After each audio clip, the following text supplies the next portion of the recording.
Hello, YouTube. This is Old Sasquatch here, and I have an important message for you all. It's called Hypocrisy of Secession. They always talk about the South are traitors because they want to leave the Union, etc. But about 100 years, well, not even almost 100, it was almost about 50 years before the South seceded, there was another country that tried. They were called the New England Republic. Now, today, they are seen as heritage, but there's no hate to that. But it's odd because when the South tried to secede, they were instantly demonized. There was no war ever threatened upon the New England Republic, ever. And then they say that secession is unconstitutional, that it is actually illegal. Then let me ask you something about that. Then why did the Conch Republic secede in 1982? Ask yourself that for a minute. How come they're not demonized and seen as traitors? Instead, they are seen as heritage, and they're able to celebrate it without getting demonized. Hawaii. Well, they've also tried to secede, but they're illegally occupied. The Hawaiian Kingdom is illegally occupied. In 1898, the United States federal government had their country invaded, their kingdom invaded. Their queen was overthrown. They lost everything, and they had to go to war for it, and still lost it all. Very, very similar to the South. Very. You see, in the Confederacy, right after the war, yes, we are illegally occupied still, but there was Reconstruction where these northern men, were just coming down and just spreading terror out through the South. They were killing them. They were raping them. They were burning their houses down. They were killing their children. And by the way, there's a monument in South Carolina about that, about when the Yankees had murdered children in a field. But they don't talk about that. All they talk about is their winner's logic nonsense. That's all they talk about. They demonize the Hawaiian secessionist movement. They demonize the Southern secessionist movement. But they treasure the secession movements and the secessions that actually happened in the Conch Republic and New England. That is hypocrisy right there. Majorly. It is beyond hypocrisy. Their flags are not demonized. They're not seen as hate. And they were Christian nations. But yet we're attacked for it, along with Hawaii.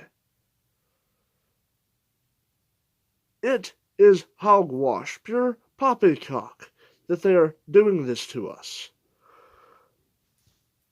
They did not declare a war on them. But the tyrannical Yankees, the imperial Yankees, did. And not only that, but after the Hawaii occupation. The same year.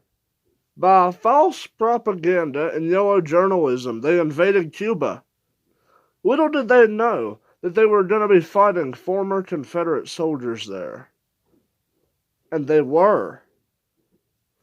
So yes, in the Cuban War and the Spanish-American War, they were fighting against Confederates. Former Confederates. And it shouldn't surprise you at all, because right after they invaded them, then they invaded them again in the 1960s, when they invaded the Bay of Pigs, and that was called Operation Northwoods. Then they invaded other countries too that they don't tell you about.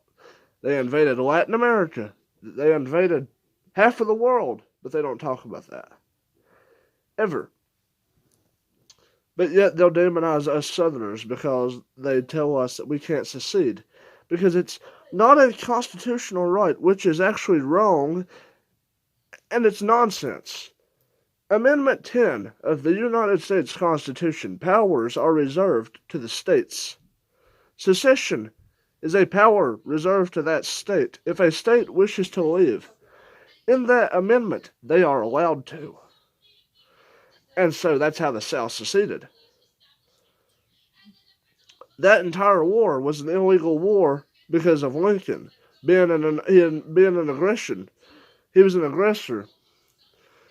And they don't tell you about Harper's Ferry, where they always tell you Fort Sumter started it, how all the Confederacy started it. But they don't tell you about the Yankee attack at, Harper's Ferry. John Brown. Seemed familiar. He did that. And then right after that, the Baltimore riots. It was the Yankees that had started it. The South was a Christian country, and they fought because they were invaded. Majority of Southwest Virginia is the same as well. They fought because they were invaded. They joined the Confederate Army because they were invaded. Until 1862, they were neutral. Until they were invaded. Then a year later, you had the Wytheville Raid, where you had Yankees invade them. Yes, they invaded it in Wythe County. They invaded them. And those men came from Ohio. But they don't tell you about any of this because it doesn't suit or fit their opinion. And then not only after the war did they actually kill, the ones that were illegally occupied in the U.S., known as the Southerners, but they killed their children. They had killed them, burned their homes to the ground, and then they tried to make their life a living hell on earth. Seem very familiar today, how tyrants are trying to do that? It's the same thing that happened in 1865. The same thing. In fact, there was a group that arose from that in 1865 to 1876. They were called the first wave of the Ku Klux Klan. And you're going to say, oh, but that's racist, etc. No, actually, the first Klan was not about race at all. They started their militia because they wanted to defend the people.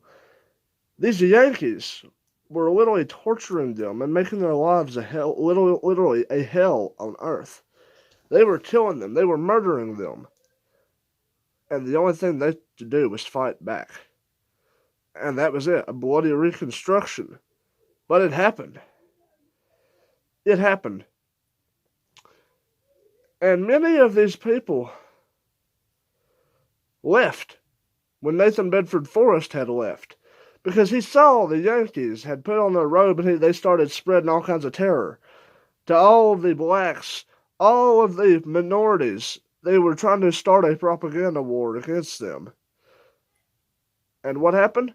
Nathan Bedford Forrest, he looked at them and he said this, our work here is done. There's no more. During Nathan Bedford Forrest's funeral, there was a lot, and I mean a lot of blacks there that showed up. And they were not for hatred. And you want to know why? Because Nathan Bedford Forrest was actually for their rights. He actually was, but they won't tell you that in the Yankee school books, because they'd rather have you lied to. But that is the truth right there. They don't want you to know that. And yes, when the Klan became radical and racist, it was actually in World War I. When it happened in 1920, when over 1 million Klan members had marched through D.C., Washington, D.C., and they did not carry a single Southern cross. They carried this flag, the United States flag. They carried it.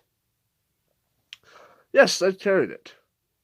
Not once did they carry the battle flag. That didn't become known until the 1950s. And the monuments were put up there after 100 years after the war to literally celebrate the end of the war. And not only that, but as a remembrance, because it had been 50 years since the war. Well, actually 100 years since the war. But you get what I'm saying. But yeah, that's when the flag came back as a memorial to them. That's the hypocrisy right there in secession. Because they'll let the others through, but they won't let the ones who were invaded through. Think about that for a minute. Just think about that. It's sad, but it's true. They don't want you to know that. At all.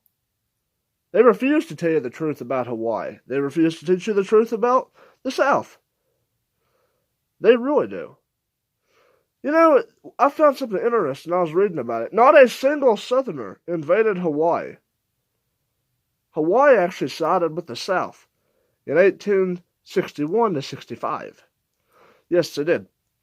And there was Hawaiians on the CSS Shenandoah, which was the last ship to, surrender in the Confederacy. But, it's beyond hypocrisy. There's an agenda behind this. They want to destroy us and put us in a mental reconstruction once again. Psychologically. In a government-regulated public school, they want you to be brainwashed and not know the truth. And that right there is the truth, my friends. They don't want you to know that. But anyway, have a blessed day. God bless you all. And Dio Vindice.